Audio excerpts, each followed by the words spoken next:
If you want to create a clean, professional-looking gradient background in Photoshop, this is one of the easiest and most flexible ways to do it. In this tutorial, I'll show you how to make a gradient background using a gradient adjustment layer, which is the recommended method because it gives you full control later. You can always come back and change the colors, angle, or style without having to rebuild anything from scratch. If this video helps you out, make sure to hit the like button and subscribe for more Photoshop tutorials just like this. Let's jump right in. First, open your Photoshop project or create a new document if you're starting from scratch.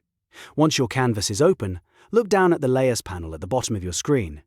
This is where all of your editing layers will appear. To add a gradient background, click the New Adjustment Layer icon. That's the small half-black, half-white circle at the bottom of the Layers panel.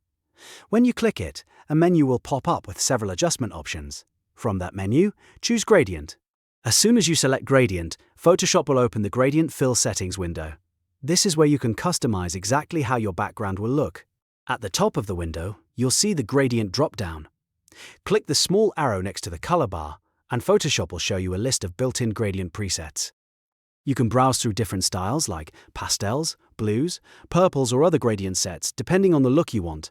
This is a great place to start if you want a quick professional background without manually building the colors yourself.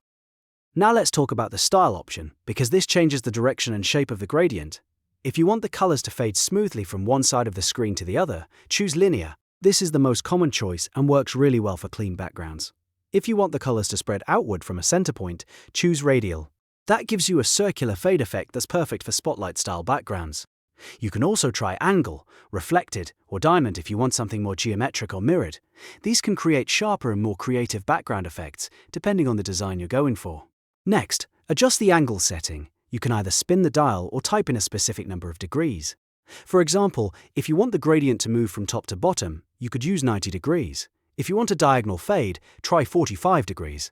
This small adjustment can completely change the mood of the design, so it's worth experimenting until it looks right. After that, use the scale slider to control how spread out the gradient is. A lower scale makes the transition tighter and more concentrated, while a higher scale creates a softer and more gradual blend between the colors.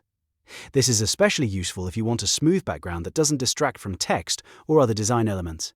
Take a moment to preview the gradient on your canvas. Because this is an adjustment layer, you're not locked into any one choice. That's one of the biggest advantages of using this method. If the colors don't look right, or you want to change the angle later, you can simply double-click the gradient layer and reopen the settings window. That means you can fine-tune your design at any point without starting over. Once you're happy with the way it looks, click OK to save the background. You'll now see the new gradient fill layer in your Layers panel. If you want this to act as your background, drag the gradient layer all the way to the bottom of the layer stack so it sits behind any text, shapes, or images in your design. That way your other graphics will appear on top of the gradient instead of being hidden behind it. And that's it. You've just created a gradient background in Photoshop using the most flexible and professional method. This technique is perfect for posters, social media graphics, thumbnails, banners, presentations, and just about any design project where you want a polished background.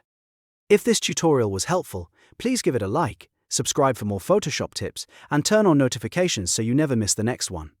Thanks for watching, and I'll see you in the next tutorial.